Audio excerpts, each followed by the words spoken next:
Ya, kita hari ini akan membahas tentang kelanjutan doktrin doktrin Allah ya. Nah, khususnya saya ingin kita belajar tentang Allah Tritunggal.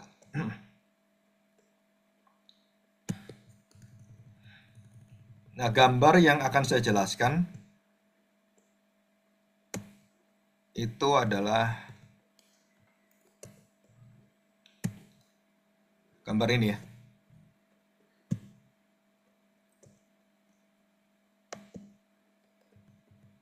Ya, gambar pengajaran Allah Tritunggal. Nah, perhatikan gambar ini ada dua bentuk ya. Jadi bentuk pertama itu segitiga, bentuk yang kedua itu adalah lingkaran. Ya, merah itu ya. Bisa dilihat nggak ini? Jelas ya. Jadi lingkaran ini mengatakan bukan ya, is not. Jadi bapak bukan anak, anak bukan bapak, anak bukan Roh Kudus bukan anak, Roh Kudus bukan bapak, bapak bukan Roh Kudus. Nah ini ya. Nah perhatikan dua prinsip ini ya.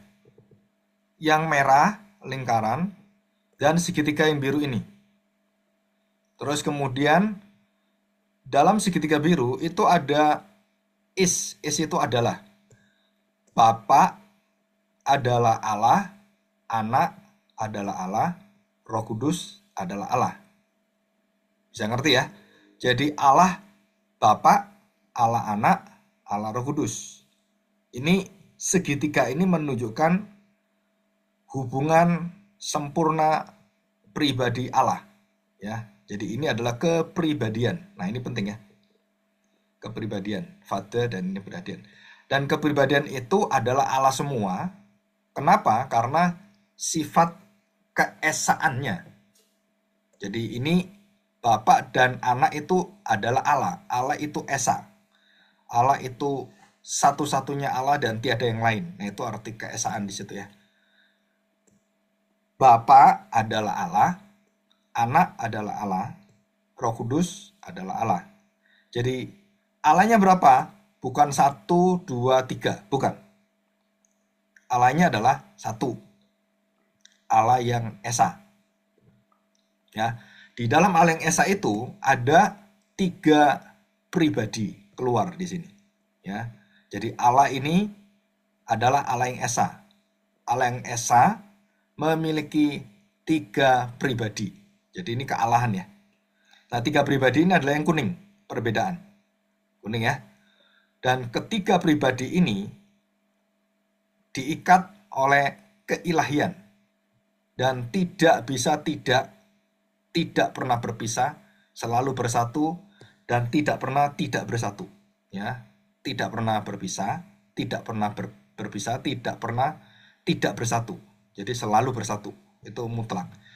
Di sini ya. Jadi intinya adalah kalau orang Kristen ditanya, orang Kristen Allahnya berapa? Nah, kita harus tahu bahwa Allah Tuhan yang Maha Esa gitu, Allah yang Esa.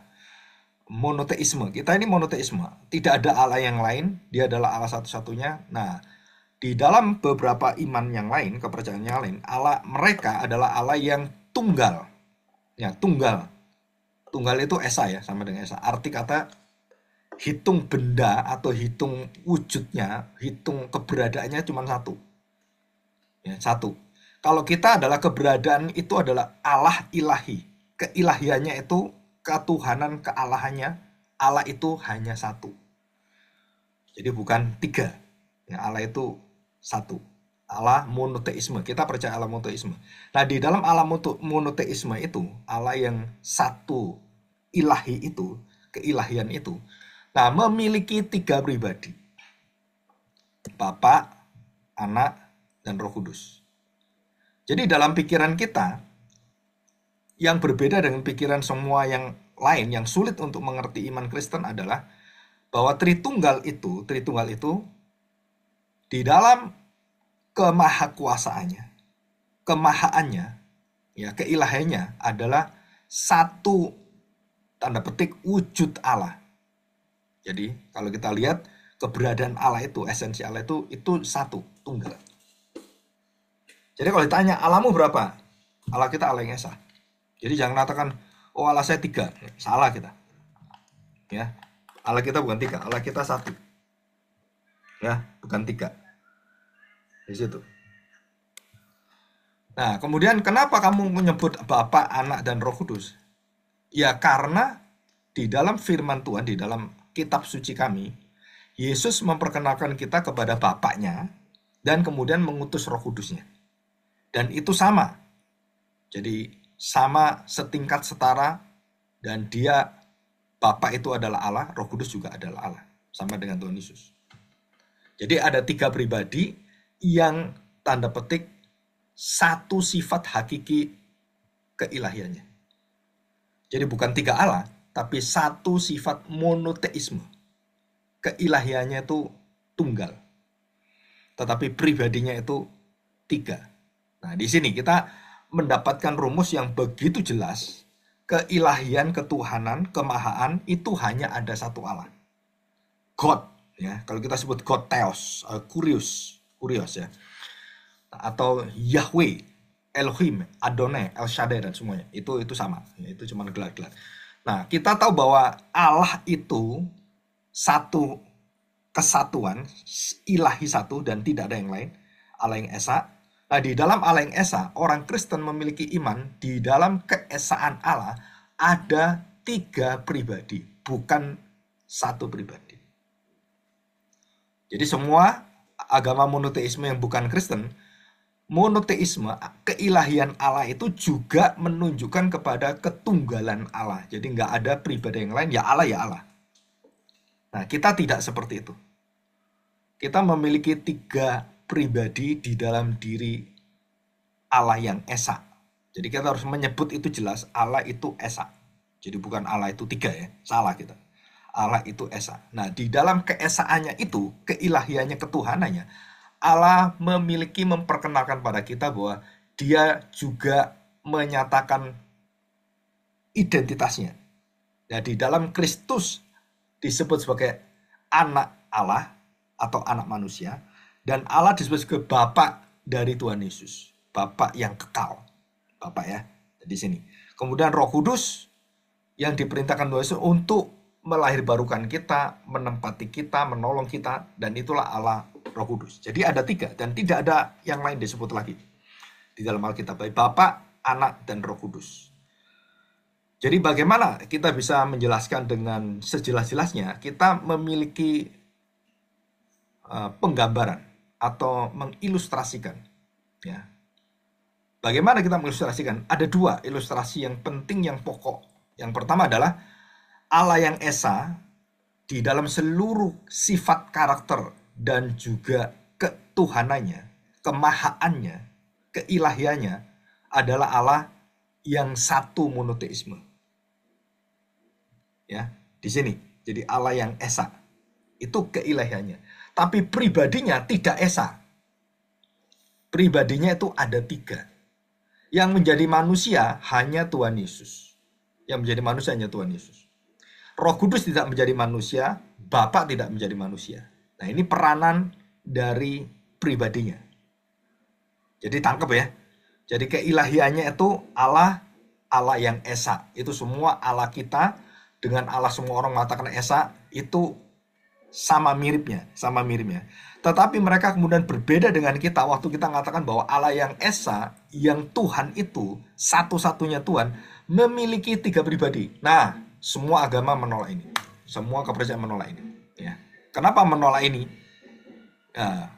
Agama itu kenapa menolak ini? Karena mereka tidak bisa menangkap kalau yang monoteisme itu akhirnya menjadi jamak. Yang tunggal itu kok menjadi jamak? Yang jamak ya jamak, yang tunggal ya tunggal. Jadi tunggal dan jamak nggak bisa. 1 di dalam 3, 3 di dalam 1. 1 adalah 3, 3 adalah 1. Itu mereka sulit mengerti karena pengetahuan mereka terbatas. Dan mereka menghitung dengan matematis, menghitung dengan logis, menghitung dengan cara-cara manusia. Maka Allah masuk ke dalam pengetahuan manusia dan mereka kemudian menolak Allah karena di luar dan tidak bisa dibatasi oleh pikiran manusia. Maka manusia tidak menerima Allah Tritunggal. Allah yang satu tapi tiga pribadi. Allah yang esa memiliki lebih dari satu pribadi. Nah, mereka nggak bisa terima ini. Ya, mereka nggak bisa terima ini. Nah, dalam pengakuan iman kita, pengakuan iman rasuli, kita ada tiga pengakuan. Allah Bapa yang Maha Kuasa, Khalik langit dan bumi itu kan, dan Yesus anaknya yang tunggal, Tuhan kita, dan Roh Kudus yang diutus. Nah, itu kan ada tiga pribadi. Pengakuan iman kita, Allah kita itu esa dan memiliki peran dalam setiap pribadi itu berbeda. Jadi kalau kita berdoa, tidak pernah diajarkan dalam doa kita berdoa dalam nama Roh Kudus. Nggak ada. Walaupun berhak Roh Kudus adalah Allah. Sama kan, satu kesatuan. Tetapi dalam pribadi Bapa, Anak, dan Roh Kudus, mereka membagi pekerjaan setiap pribadi. Nah, disebut sebagai teonomi. Pengolahan ekonomi Allah. Jadi tugasnya apa, Bapak itu anak apa yang kerjakan, dan siapa yang akan menjadi manusia, Bapak, Anak, atau Roh Kudus, dan jelas adalah anak Allah. Yesus sebut anak Allah. Jadi anak Allah yang dikatakan oleh Bapa, inilah anakku, itu bukan hanya pada saat Yesus itu dibaptis. Jelas ya? Kenapa? Karena semua keberadaan Allah itu hari ini. Yang kemarin hari ini. Yang esok hari ini. Jadi Allah selalu hari ini. Jadi kalau dia mengatakan, inilah anakku yang kukasih, aku berkenan kepada dia yang betul-betul aku cintai. Itu bukan cuma waktu Yesus dibaptis dan setelah dibaptis saja. Tetapi sebelumnya Yesus adalah anak Allah. Dan sesudahnya dia adalah anak Allah seterusnya dan selama-lamanya. Jadi Bapa, Anak, dan Roh Kudus itu bukan ada setelah ada perjanjian baru. Ya, bukan ada setelah perjanjian baru. Loh Pak, perjanjian lama kok nggak ada? Ada sebenarnya. Allah sebagai Bapa ada. Sebagai anak ada, sebagai roh ada. Ada. Cuman tidak jelas. Artinya masih membutuhkan progresivitas. Jadi pengetahuan firman Allah itu karena manusia terbatas, maka Allah itu membukakan dirinya itu bertahap, progresif, menuju kepada semakin jelas, semakin dia buka pribadinya, semakin buka dia pekerjaannya, semakin buka peranannya apa, nanti ini bagaimana, dan semua penjelasan tentang Allah Tritunggal yang paling jelas, yang paling gamblang dan juga clear, yang paling mudah dan sederhana adalah langsung melalui ajaran Tuhan Yesus. Dan tidak ada satu nabi pun, raja, imam, siapapun dia, tidak ada yang pernah mengajar Allah itu adalah Bapa. Sebutlah dia sebagai Bapa kami yang di surga. Dan itu hanya Tuhan Yesus. Walaupun perjanjian lama menyebut Allah sebagai Bapa, ya, Abiel, El Abba, Allah Bapa, Allah Bapakku. Nah gitu kan. Nama itu ada, Abiel itu Abba dan El, Abiel. Abil, ya, Abil gitu kan. Nah, semua ini, konsep ini sudah ada dalam perjanjian lama. Cuman begitu Tuhan Yesus datang menjadi manusia, dan dia menyatakan pribadi dia dan Bapa itu berbeda, dan Roh Kudus berbeda. Nah, di situ, perbedaan iman Kristen dengan seluruh iman kepercayaan yang ada, itu langsung berbeda langit dan bumi. Kenapa? Karena mereka melihat Allah itu esa dalam pengertian matematis, esensi benda, dan kemudian keberadaannya.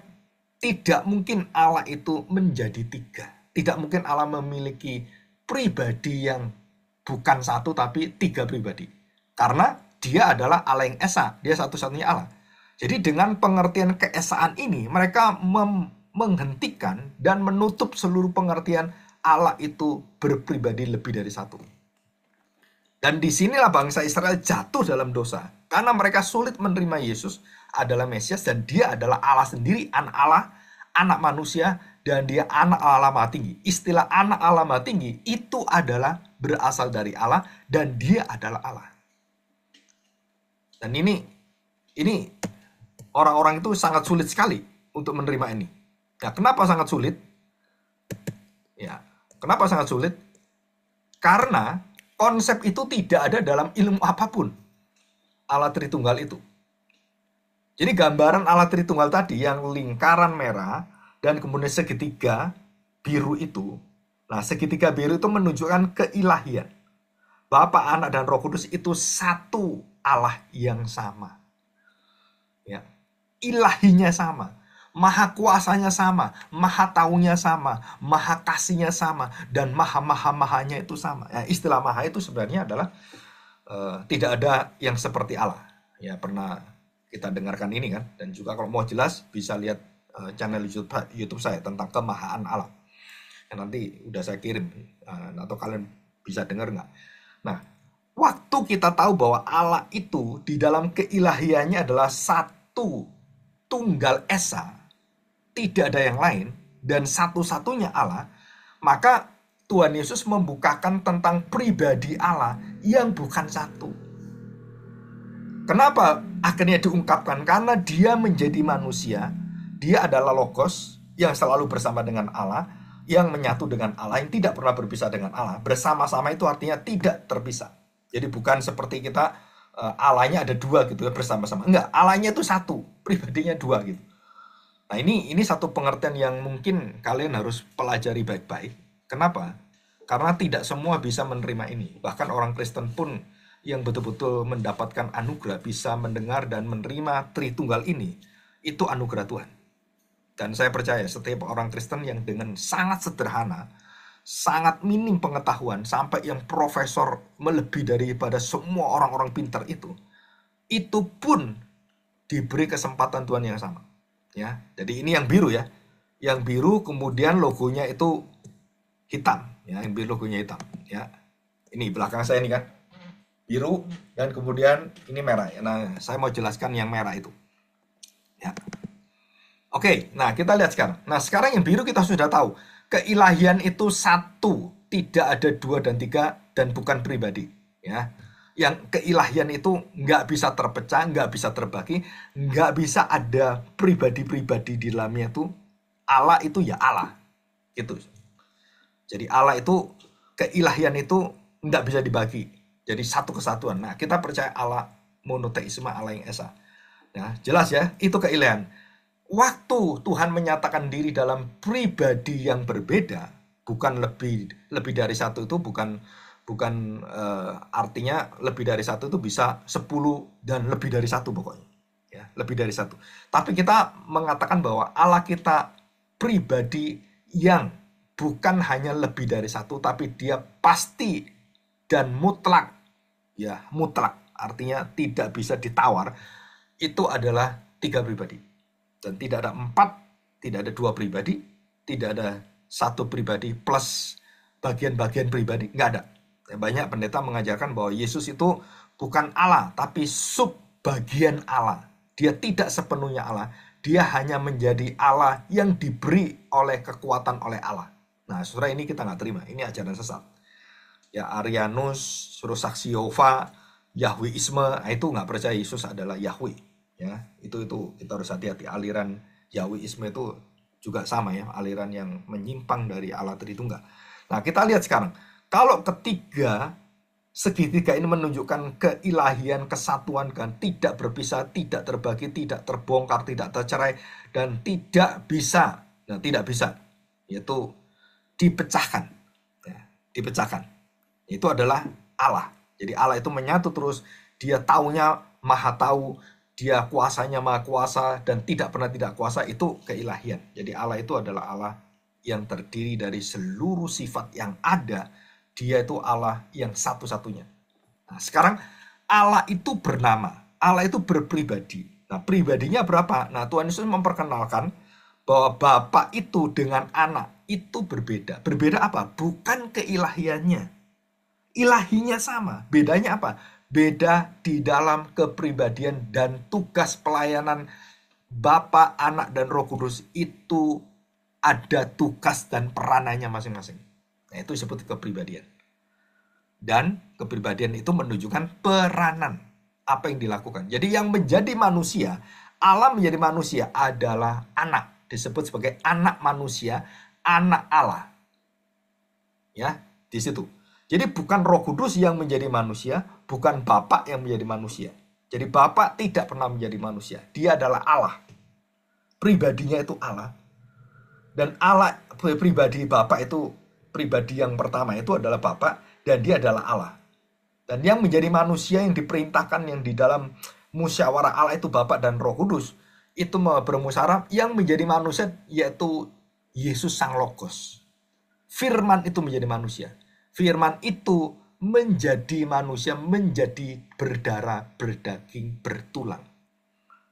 Dan disebut sebagai anak Tuhan, anak Allah, anak manusia. Nah itu. Nah inilah disebut sebagai lingkaran kepribadian itu yang merah. Nah merah ini ya, yang merah belakang ini. Ini kepribadian. Jadi Yesus dengan Bapa pribadinya berbeda. Peranannya berbeda. Pekerjaannya berbeda. Tetapi satu kesatuan, mereka adalah Allah. Bapa, Anak, dan Roh Kudus. Itu tidak terbagi. Allah. Jadi bisa jelasin ya. Jadi kalau orang ditanya, kenapa kita pusing? Ya berarti itu Allah loh. Kok tiga Allah? Nah kita harus tahu bahwa yang satu dan esa, satu-satunya manunggal itu adalah keilahian. Kealahannya. Ya, ketuhanannya. Bapa itu Tuhan, Roh Kudus Tuhan, Anak itu Tuhan. Jadi semuanya Tuhan.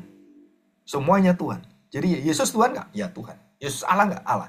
Apa yang dimiliki oleh Bapa Maha Kuasa Maha Hadir, Yesus juga sama, Roh Kudus juga sama. Dan itu ada buktinya di Alkitab. Roh Kudus Maha Kuasa, Maha Tahu, Maha Mendengar, dan dia tahu semuanya. Bapa juga sama, Yesus juga sama. Dan ini adalah sifat Allah yang esa, yang satu. Nah, kenapa ada nama Bapa, Anak, dan Roh Kudus? Karena pribadinya berbeda. Jadi secara pribadi berbeda, secara esensi dalam pribadinya sama, satu tunggal esa. Jadi kalau Allah Bapa berkehendak A, maka Anak berkehendak A, dan Roh Kudus berkehendak A. Dan tidak pernah jadi B, nggak pernah diubah jadi C, atau menjadi D dan selanjutnya. Enggak. Jadi apa yang aku lakukan, yang aku kerjakan adalah apa yang Bapa ingin kerjakan. Kehendakku adalah melakukan kehendak Bapa. Nah, di sini menunjukkan apa? Bahwa peranan seorang anak itu satu kesatuan dengan peranan Bapa. Jadi yang dikatakan Bapa itu anak yang lakukan. Jadi satu kesatuan apa? Kehendak keilahiannya satu. Bapa dan anak satu. Tapi melakukannya berbeda. Jadi melakukannya berbeda. Apanya berbeda? Sang anak itu melakukan pekerjaan bukan yang dikerjakan oleh Bapa. Bukan dikerjakan oleh Roh Kudus. Jadi anak tidak pernah mendiami dalam hati kita seperti Roh Kudus mendiami hati orang percaya. Saudara, kenapa seperti itu? Karena tugasnya berbeda. Ya, tugasnya berbeda. Tapi yang menyatu dalam tubuhnya orang percaya, darah dagingnya, di dalam dagingnya dan darahnya, nyawanya adalah Kristus. Jadi bukan Roh Kudus, bukan Bapa. Jadi dalam diri saya ini ada siapa selain pribadi saya? Ada pribadi yang bernama Yesus Kristus. Ya, dengan kuasanya, kematiannya, dan kebangkitannya, itu melahirbarukan kita. Membaptiskan dalam kematiannya, dan membangkitkan kita dalam kebangkitannya. Jadi kita mati di dalam matinya Kristus, kita bangkit dalam bangkitnya Kristus. Jadi saya menjadi manusia baru. Kenapa manusia baru? Manusia lama saya akan mati dan kemudian busuk. Dan manusia baru saya inilah yang akan diangkat oleh Tuhan. Dan kemudian dibentuk. Dan pada waktu Yesus datang kedua kali, itu kemudian akan dinyatakan kemenangannya. Ya. Jadi bisa tahu ini ya. Oke, ini kurang 10 menit. Nanti kita akan berhenti ya. Nanti tunggu 10 menit kita masuk lagi. Nah, perhatikan ya. Jadi setelah kita mengenal bahwa Allah itu ilahi satu, Allah yang tunggal esa di dalam keilahiannya, tetapi dalam pribadinya Allah itu berbeda. Bapa, Anak, dan Roh Kudus. Apa bedanya? Bedanya itu peranan, bukan keilahian. Jadi kalau orang tanya, aku dan Bapa adalah satu, gitu kan? Loh, berarti kan dia satu. Nah, saudara, itu artinya apa? Bapa dan aku satu di dalam keilahiannya. Di dalam personalitas, kepribadiannya, Bapa dan aku berbeda. Tapi dalam keilahiannya, Bapa melakukan kehendak A, Anak kehendak B. Tapi yang melakukan merubah dan yang mati di kayu salib bukan Bapa, Anak. Untuk apa anak melakukan mati di kayu salib? Karena kehendak Bapa, dan anak tidak punya kehendak yang lain, kehendaknya ya kehendak Bapa. Nah, itu di dalam keilahian. Tapi dalam peranan dia jalankan, Bapa ada di surga dan dia berdiam di sana di dalam tempat yang tidak terjangkau dengan manusia, kemahakudusannya, dan yang menyatakan kemuliaannya adalah anak, pribadi anak yang memberikan gambaran sempurna wujud Allah yang sepenuhnya itu adalah anak. Jadi Bapak di mana? Di surga. Bagaimana saya tahu Bapak di surga? Ya kamu lihat anak, kamu lihat aku, kamu tahu siapa Bapak. Kalau kamu tidak percaya kepadaku, engkau tidak akan tahu Bapak. Nah, itu Yesus ngomong demikian. Jadi itu di dalam hal apa? Jadi dalam kepribadiannya itu, kamu mengenal aku, maka di dalam keilahian saya ini, ketuhanan saya, kamu akan melihat aku ini ya Bapak sama. Karena aku Allah, Bapakku juga Allah. Kuasaku dan kuasa Bapak sama. Bagaimana saya bisa mengenal Bapak? Melalui aku. Di situ. Jadi kalau kita tidak mengenal Kristus, kita tidak tahu siapa Bapak. Kalau kita nggak mengenal Kristus, kita tidak tahu siapa Roh Kudus.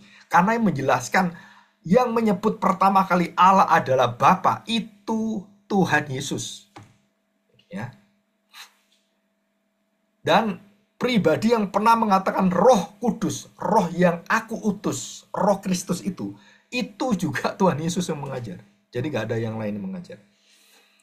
Jadi jelas ya, Allah Tritunggal saya rangkum dengan satu pengertian, dengan dua hakikat dasar. Yang pertama adalah keilahian, yang kedua adalah personalitas, kepribadian. Jadi keilahian, hakikatnya itu satu Allah yang esa. Dan kemudian kepribadian, dia memiliki 3 pribadi. Bukan 2, bukan 4, bukan yang lain. Satu kesatuan di dalam keilahian dan 3 di dalam kepribadian. Maka disebut Tritunggal. Tri dalam kepribadian, tunggal di dalam keilahian. Nah, itu istilah gitu. Jadi yang disebut sebagai tri itu adalah yang merah.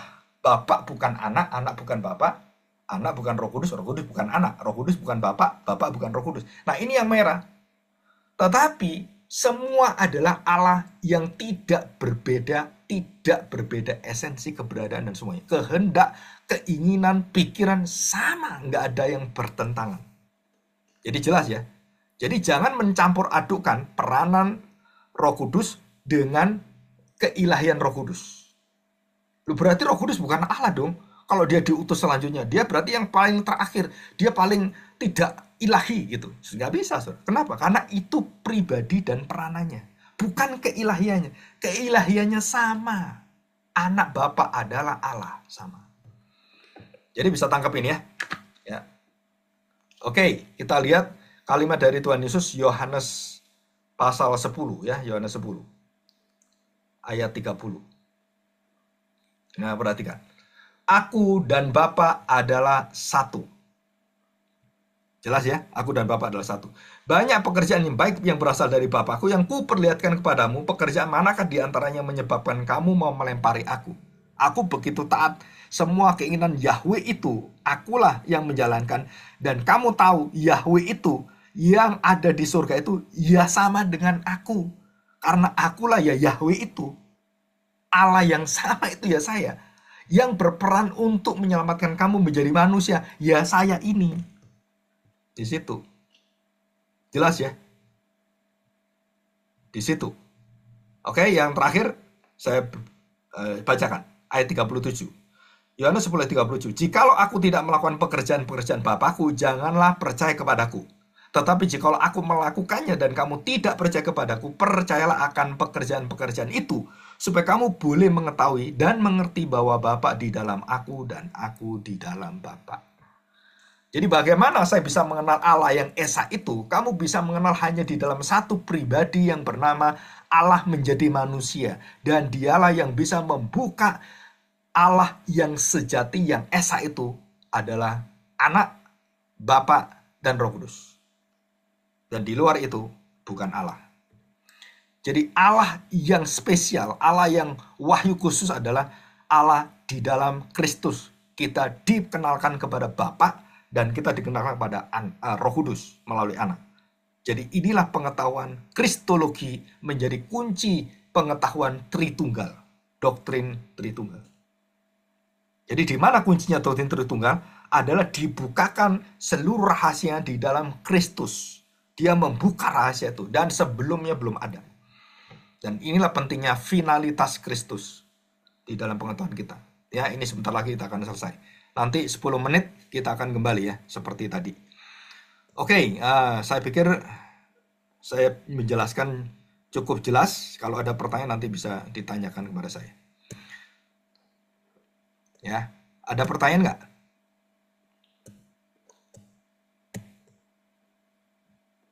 Ada yang tanyakan?